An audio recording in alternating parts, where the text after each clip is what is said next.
All right. So welcome to the afternoon. Welcome to our panel, Building the Mobile Internet. I have with me today two distinguished panelists, Carlos Dasilva from Orange and Eric Troyer from Equinix. Carlos is the Strategic Marketing Director for International Wholesale Solutions for the Americas at France Telecom Orange. He was formerly Director of Network Provisioning for the North American Transmission Backbone. Eric, you may know, is Director of Global Director of Global Mobile Data and Peering. It's a mouthful. It's a long title, but with good reason, right? Because Eric is responsible for the overall strategy on both sides of the house, if you will, interconnecting both traditional internet and mobile data. So you might say, well, why is that different? You might want to turn on the slideshow. Turn on the, oh, I'm sorry. I did this last time too, didn't I? Here, what's the, View. you? Not working. Here. Even better. Yeah? All right. Close enough, right? So, as I say, why isn't the mobile internet just the internet? I always thought it was. Part of the reason I wanted to do this panel is because this is an area that was interesting for me. Why is there such a gap between the mobile internet as it's being realized and the traditional internet that most of you represent? So as you know, there's a pretty large historical gap in the culture between voice guys and data guys. You're one or the other. There's not a lot of crossover. And it's been going on, I guess, as long as I've been alive. The funny thing is that finally fixed and mobile voice are converging on an all IP model at long last. The strange thing is that it may not be the same all IP model that you would natively expect as a NANOG participant. These guys have vastly different assumptions at the core about security, about the importance of quality of service, about whether or not you can run an open network or whether it needs to be a second tier of internet, the role of intelligence in the network as opposed to having a dumb network in the core. So it's a little bit of a foreign mindset, I would argue, for people at NANOG. So think of this, as you will, as a cultural exchange moment. This is a little bit of a foreign mindset, but I think that if operators here want to learn to interoperate with the mobile operators and this large ecology of service providers that have been built up around the mobile industry, we have to learn some of these things. So today's panel is a travelogue, if you will. Your tour guides today on Safari are Eric and Carlos.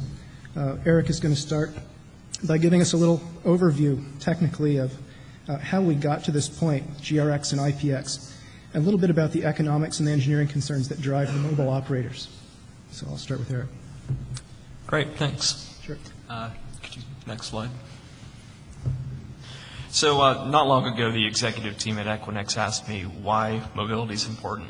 And I get really tired of seeing those happy marketing slides of all the stuff that goes up and to the right in the forecasts. So for me, litigious activity really indicates when something's important. So there's a lot of lawsuits going on right now within the handset space in particular. So to me, I thought this was an interesting indication. Next slide, please. So there's a reason why the mobile networks are architected the way they are now. The previous presentation earlier in their day, talking about some of the technical aspects of the radio network, the various protocols and stacks involved with creating that interoperability, was a great view technology-wise on why things are a little bit kludged, understatement of the year, within mobile networks. What I'm going to cover here particularly are a few of the commercial aspects behind the build-out of MNOs and some of the organizational aspects. You know, for good or for worse, there's a reason things are designed the way that they are. A lot of the mobile network operators have a large number of regional operating companies that act disparately from one another. There are few organizations within the corporation that are actually managing those different opcos and how capacity works between them. While there is kind of a master routing scheme involved there, the actual capacity planning and long-term interoperability is a very difficult thing for them to manage on a micro basis. A lot of vendor proprietary services that had been referenced in the previous presentation before. What that has done, interestingly, is it's made a very big market for interoperability providers. A lot of guys in the systems enabler space, people like Cineverse, as an example, do a lot of business on the very fact that these networks are architected in a way that requires that interoperability piece to actually work well together.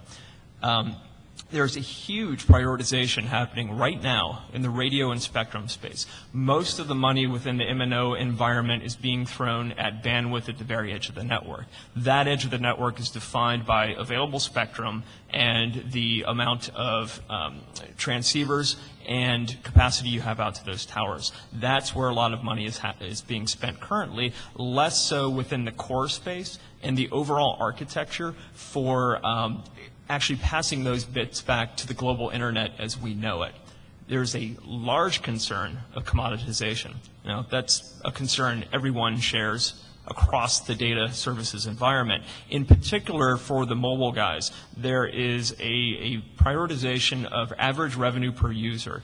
There are a lot of different schemes and mechanisms in place now, packages and solutions that the operators offer to a user to get data services. Things like a social networking package on your phone where you have a common user interface that aggregates all these different social networking tools together to allow you to quickly get between site and share information. Maybe there's a little cloud storage involved with it. Maybe there's some other little super secret sauce that goes with it to differentiate. But the point there is that the mobile network operators are trying to avoid commoditization as much as possible. And an example of that is, historically, things like SMS, messaging and texting. If you look at the graphs on the bottom right, these two graphs were taken from a recent FCC study. So this is taking a look at the U.S. operators and where their revenue contribution came from. The red circle is circled around messaging services. You can see over time that purple swath has been continuing to grow at the same time as IP data services. Yellow indicates IP data revenue. And so while things are moving to an IP-based network and messaging system, you're still seeing tremendous growth happening in legacy messaging protocols. And if that's a high-margin product for a network operator, they're going to continue to throw money at the systems that support that. The systems that support that are not the same systems that support a nice, flat IP architecture. So again, a business decision on their part on where to put money investment. And in addition, you see kind of the MMS growth traffic over time on the bottom right. Next slide. Another place where money's being spent dramatically is on mobile backhaul. There's a lot of capacity that's being purchased by various mobile backhaul providers. As an example, I've listed Time Warner Cable here in the States as well as Comcast, but Time Warner Cable recently mentioned that it's their largest growing data services product. And it's an indication that the network operators are throwing money into capacity to get to markets and locations where they're running into bottlenecks. But it doesn't necessarily mean that that bandwidth is being used efficiently. Next slide. So I wanted to set this up, this conversation. I had mentioned before that the executive team asked me, why is mobile important? The truth is, Equinix originally became a little bit more aware about mobile about 6 years ago, in 2005. We were approached by the GSMA to run what is called a GRX, a GPRS roaming exchange. The original GRX actually started in Amsterdam. the AM6 is actually running the first ever GRX Layer 2 platform, which was designed by the GSMA as an organization to figure out how these operators can interoperate and actually allow data traffic to roam. So when you've got a user who's roaming into a non-home network, how is that traffic going to traverse the various networks? And more importantly for the operators, how is that going to be billed? And any of you guys who are on this conference circuit know what those roaming charges look like. They're significant. It's a significant source of revenue for them. So measuring that data is very important. And the reason we're talking about the GRX is mobile architecture is evolving from this seed of GRX. So it's important to understand the context and the history from where this came from. And so when the GSMA, as a mobile organization who is working on standards, approached this concept, they really wanted to try and closely mirror internet architecture at the time. The concept of an exchange point with a layer 2 switch where a number of participants can engage in multilateral relationships. And so for the GRX, it's important to understand. There's often a misconception that every mobile network operator is its own GRX operator. The truth is there's over 600 mobile network operators on the globe right now. There's about 35 GRX operators. You can think of a GRX operator as being a lot like a transit service provider in the traditional IP world. This is someone who's aggregating together a number of mobile network operators and allowing the interoperability of a roaming session for data to happen between these different providers. And I'll show you a diagram that will explain that a little bit better in the next slide. Actually, let's back up. Sorry. We'll get to that in a moment. In addition to having this layer component, this IX layer component, there are directory services which are essentially kept separate from global internet DNS. So there are third-party directory services that allow for routing information to be exchanged.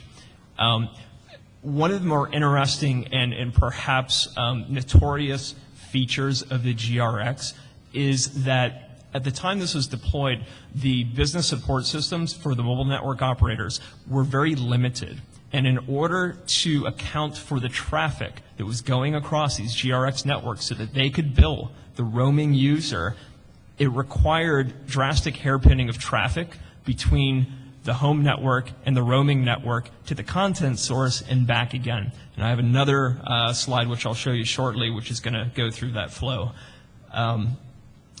Over time, this just started as a global roaming solution.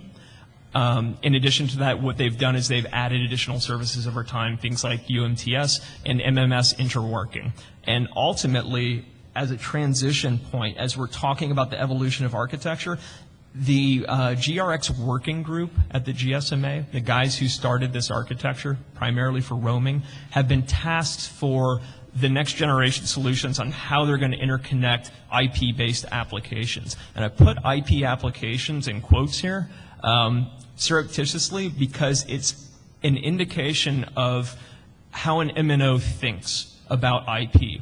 Right now, the thinking is very application focused. An MNO doesn't think of things entirely as flat IP network. It looks at each one of these individual service layers and generally has to do some type of guarantee of delivery of each one of those service layers. And we'll get into that a little bit more. Next slide. So this is the basic GRX architecture. I stole this diagram. You should be happy I didn't draw this because it would be illegible. What you see in the core there, the larger cloud, is really kind of the IX component of the GRX, incorporating the interconnection of a number of GRX backbones. So you'll note the second largest clouds in the middle of that larger cloud are GRX backbones. Those are essentially the GRX operators I mentioned before, about 35 in the world, transit-type service operators. They're connecting all these other GPRS operators, who in this instance are mobile network operators, together, and then you can see the logical instance of the DNS for the GRX service is being propagated by that third-party provider, routing information exchanged. Next slide. So this is supposed to be a build slide, so it's going to be a little difficult to talk through this, but bear with me. So if we look at an example of a U.S. subscriber on a U.S. network who is roaming in the U.K., let's say that user is trying to access content in the U.K. What's going to happen is a very interesting phenomena. The operator in the U.K. is going to send that traffic to a GRX operator. The GRX operator is then going to send that traffic over to the GRX exchange sitting in Amsterdam. That GRX operator is either going to handle that traffic on their own if they have a roaming agreement with the home network, which is based in the US, or more likely, they're going to hand that traffic to yet another GRX operator who has a contract with the home network in the US. That traffic will go back to an IP gateway, basically a GI for the MNO back in the States. That's where the mobile network operator will make a request for that content. That content is sitting in the UK. They will then go over an IP cloud to get that content. The content will then be sent back to that gateway, which in turn will be sent back to a GRX operator, which will be sent back to Amsterdam, which inevitably will find its way in the UK. Not a very efficient architecture. It was all done for the sake of being able to actually measure the traffic that a roaming user is sending, because the margins are that high. So that's a basic primer on GRX. We bring that up because IPX, people may have heard of IPX, rumors of it, hints of it. There's certainly a lot of marketing that's going on these days in the mobile space around IPX services. IPX is based on GRX architecture. So that group that I had mentioned before, the GSMA, has been tasked with how do we do a next generation solution for connecting this stuff together, because quality of service is important on a voice network, not only to distinguish voice, but other types of data applications. So it's basically GRX with a lot more intelligence behind it is what they plan on implementing. Historically, the GRX has been a closed system. Only GRX operators can attach to the GRX. In this instance, the GSMA and the group involved in this is actually looking at letting non-mobile network operators and GRX operators attach to this system, meaning applications and content and potentially terrestrial type providers.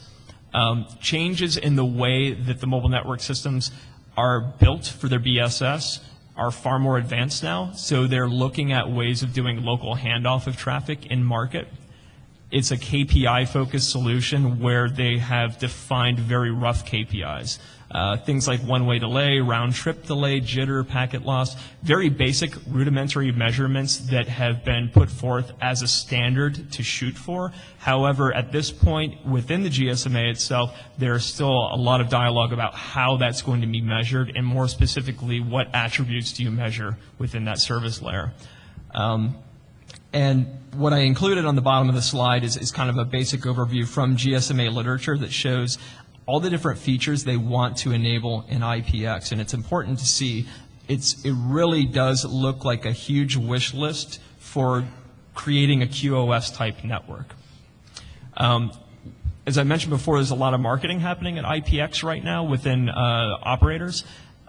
A number of what you're hearing right now, so you can almost bifurcate this conversation into two realms. One is there's the GSMA IPX, which is a standard that's being proposed whereby mobile networks can interoperate with one another and open up their connectivity with QoS to other providers. Another form of IPX that's being discussed now is an actual service that's being provided by people like mobile networks and systems enablers, which is basically transport around the globe with QoS enabled on it that allows for different types of services, things like VoIP, voice VoIP, SS7 over IP, MMS, to be QoS tagged and ensure their delivery pipe to pipe.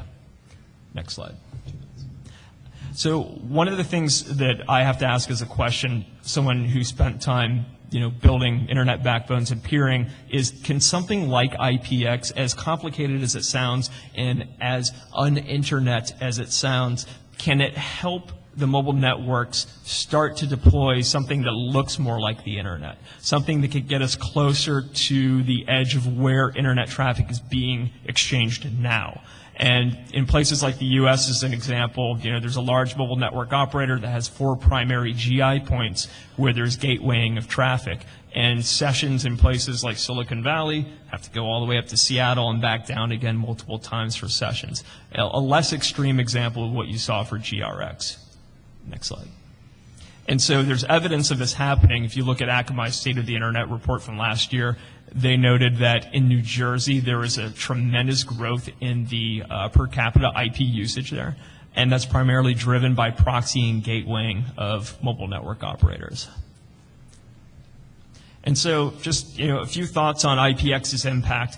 There is potential that IPX can drive traditional peering. If IPX is extended to locations where peering's happening now, it is quite likely that you're going to see more direct interconnection happening.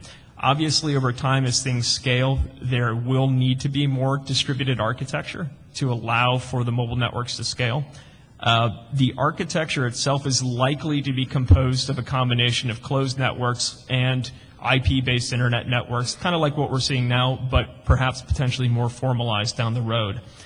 IPX, in a lot of cases, will look like transport. It's going to look like a transport mechanism that will allow the various mobile networks, there's over 600 of them, but the ones that cannot afford to deploy globally to points where they can actually meet other providers, IPX will probably be a way for those guys to obtain services in other regions. And beyond that, I think now more than ever is really a good time for the GSMA IREG group that's responsible for GRX and IPX evolution to start talking with IP operations forums like NANOG. It's going to be important in order for us to be able to facilitate that inter-exchange between what is the traditional internet today and what the mobile networks look like today. Very good. Just one question before we move on. I think we chatted about this a little bit before. Would you say that that those working groups are closer in spirit to something like the IETF, or are they closer in spirit to NANOG? And which should it be?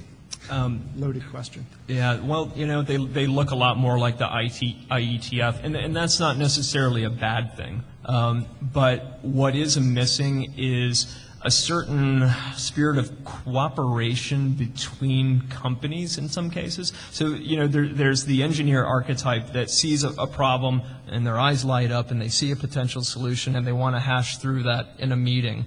That happens at the IREG meetings. But what happens as well is every person in this room is a competitor. They're competing in overlapping markets. And that little corporate chip that's installed in their head that says we have to be very careful about how we discuss things in a room with competitors goes off. And that's one of the reasons that things kind of take a while to evolve over time. Okay. All right. Carlos has a little something to tell us about the differences between voice and non-voice. Yeah, so it's more than differences is a message that from a mobile operator, what we bring to and a carrier, what we bring to the GSMA, and a reminder for all the IP guys that there are some considerations that are not just taken from the perfect and the most efficient IP world, but from a business world. So Eric was saying earlier that data is very important. It needs to be built accurately. Indeed, all of you that are roaming here from abroad today, you'll probably generate a lot of data roaming revenue to AT&T's, mostly T-Mobile, etc. But you will generate much more voice revenue. So voice is still at the heart of where the revenue comes from. It will be for the coming years. And therefore, even in IP network, the impacts of voice will be critical. Well, I'll pass that on because Eric did quite a good job of explaining that.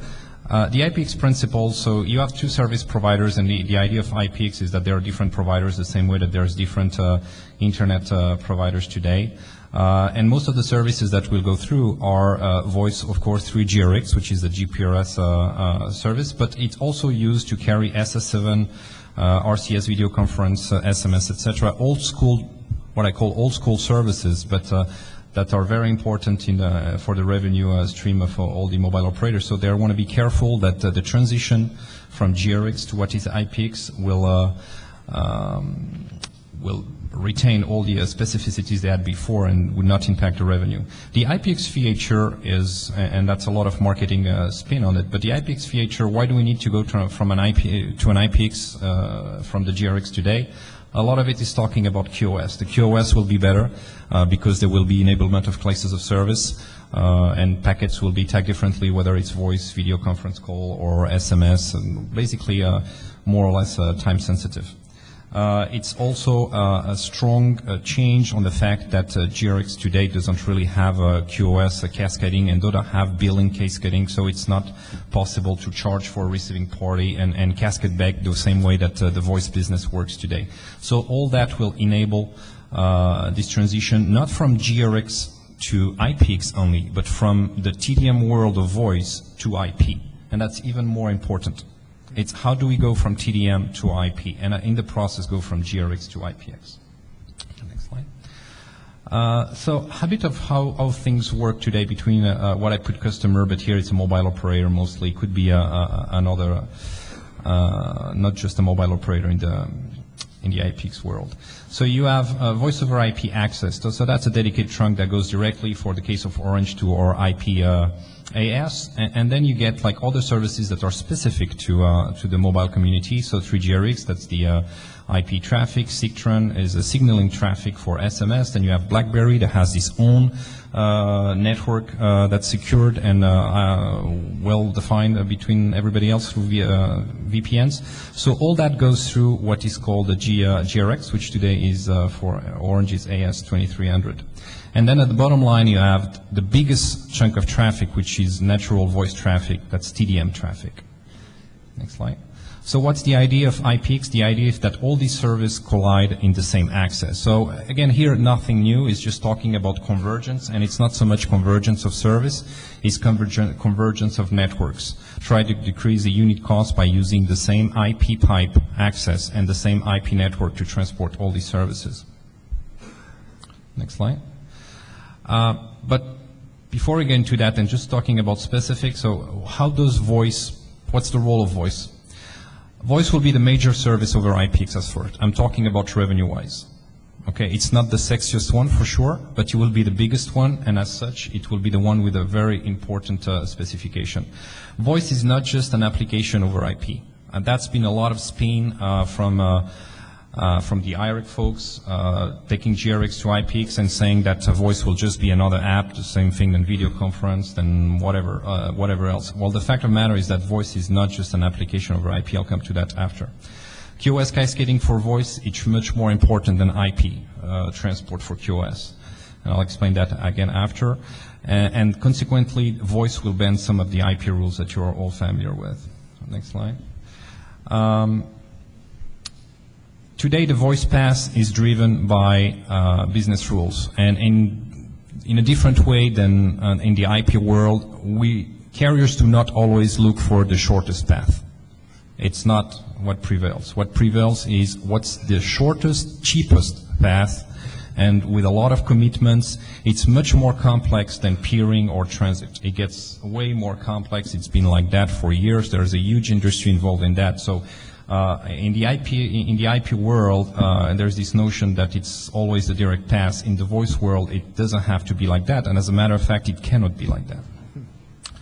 So no hot potato routing in the current voice model, and moving to voice over IP means that there will be no hot potato routing for the voice sessions either. More than 95% of the international voice today still originates or terminates in TDM, which means that if someone decides to go to an IPX for its voice, it means that this IPX needs to be connected to the internet or to the TDM network, because if you want to make a phone call to somebody, there is 95% chances that that somebody will not be in an IP network or will not be in an IPX network. Yep. Mike. Or there's a question. If you can open the mic. Dave Meyer. This is interesting. I'm getting this sense of deja vu here about this QoS stuff. I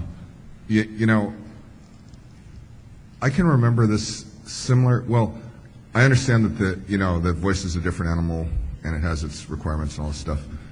But I can remember these same discussions happening when the IETF and all of these other people were promising QoS on internet scale backbones, and we kind of all know how that worked out. Why do you think this is this qualitatively different in some way, or does it have some kind of different property that will save this scheme from what happened with internet QoS? And let me just clarify. Basically, at the end of the day, too much state, cheaper to get more bandwidth. The problem with voice is not in the transport.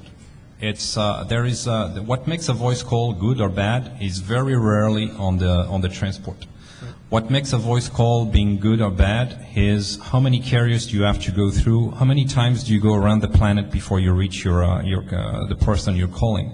If we call from here in Miami, and if I call Europe, am I going to go straight over the Atlantic to Europe, or am I going to go across Asia, or am I going to go to Asia and then come back to the US and then go to Europe?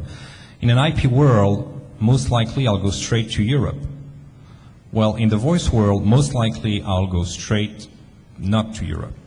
And the reason is if what happens in voice is that I will look at which routes I get. To make it short, because it can be a bit complicated, voice is a bit like the airline industry.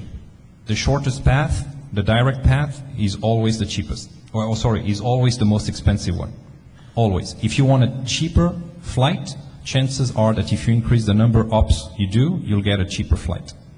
It's the way voice works. So it's not about the quality you get going from one leg to the other, because that chances are that leg will always be the same. It's how many legs do you have to go from point A to point B. And that's how voice is run today.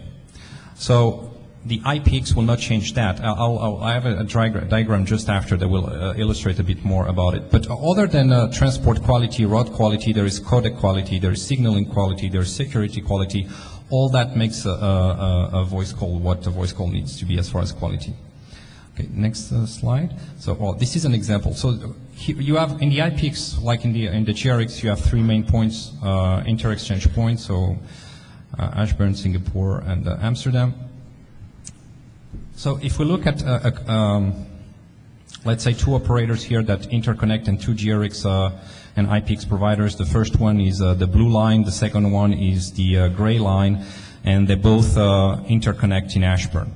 And if you're in Canada and over the GRX you ping a destination in Argentina, that's the blue plus the gray is the path that the IP packet is going to take. So you're going to get a direct path and it's going to be great. Now let's say that over that IP path you want to place a voice call. The voice call is going to actually go from Canada to where the switch equipment, the voice switch equipment is. And the switch equipment might very well be in the Middle East. And a Middle East operator might be very well selling in Canada destinations, calls, minutes to call Argentina at a cheaper price than a US operator. So depending on what you buy when you're in Canada, either you buy these calling cards that are inexpensive, either you buy from Rogers, either you buy from somebody else, the call will go either to the direct route, either to the cheapest route. The cheapest route here will be over the IPX. It will be the red path. So it will go to Ashburn, then jump into an IPX provider that will go to Europe, to the Amsterdam, then go to the Middle East operator and come back to Ashburn and then go to Argentina. So what we see here is that the voice pass has a completely different route than the IP pass. Voice is session-based and not packet-based like we see in BGP and all that kind of stuff in IP. Right. All right, so that makes a big difference. Next slide.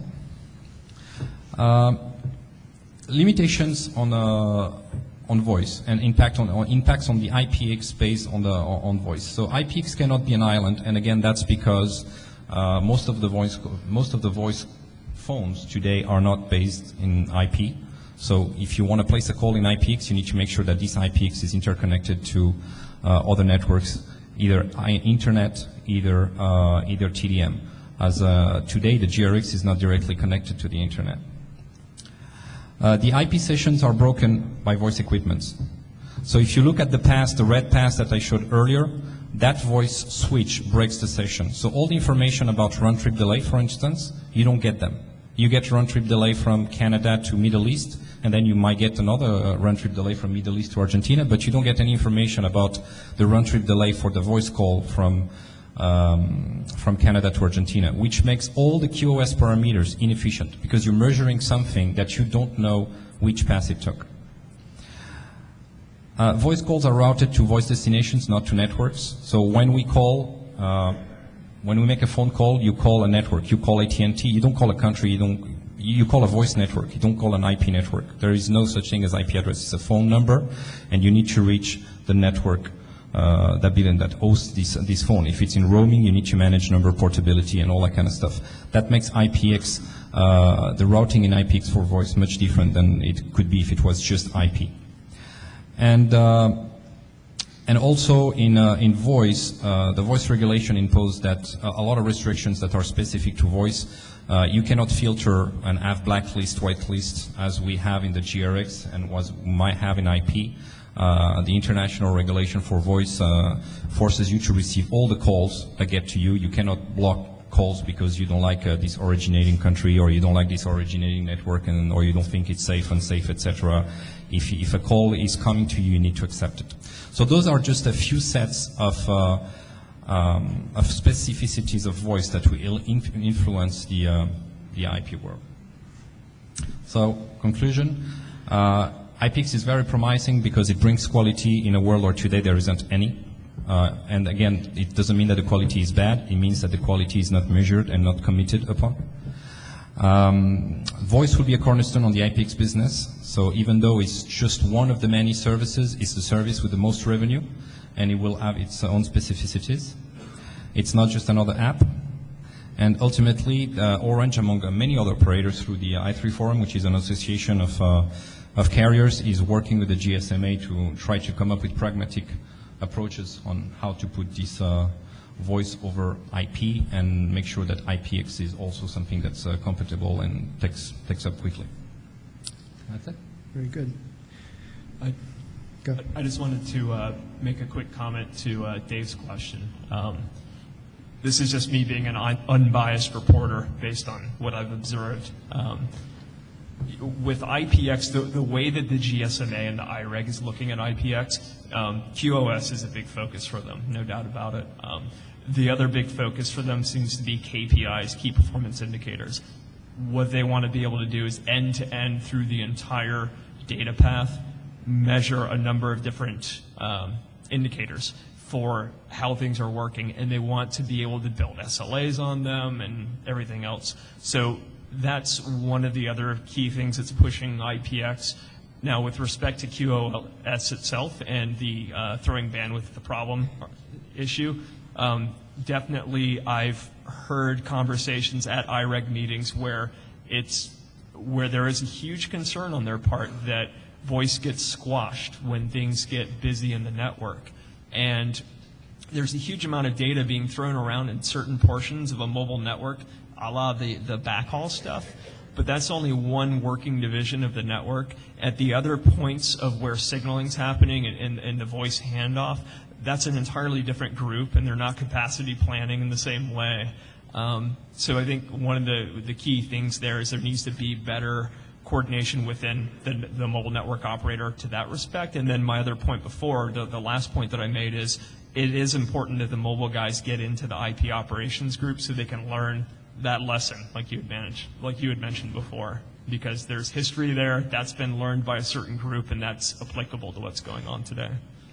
Very good. We have time for maybe just a couple of questions. Nobody? Yes.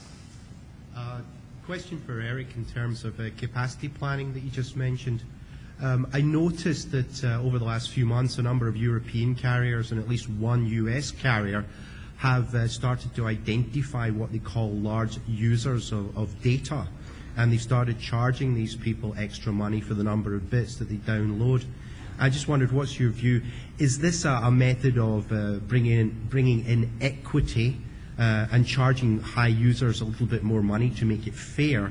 Or is it more a case of the fact that most of the operators very, very badly misjudged just how popular what the demand would be, and therefore this is a method of throttling back the usage by the big users? Well, as someone who worked at an MSO before here in the States, we had that same issue, and the primary driver behind it was capacity more than anything else, less equity, just due to the fact of the service model and what was being billed, because it was a multi-service operator. There was money coming in for a lot of different services, and so it ended up being more of a capacity issue. In my viewpoint, from what I've seen so far, I think that echoes that. Very good. I think our time is almost at an end. I hope you've seen that there's a lot of people here with through the looking glass expressions on their faces.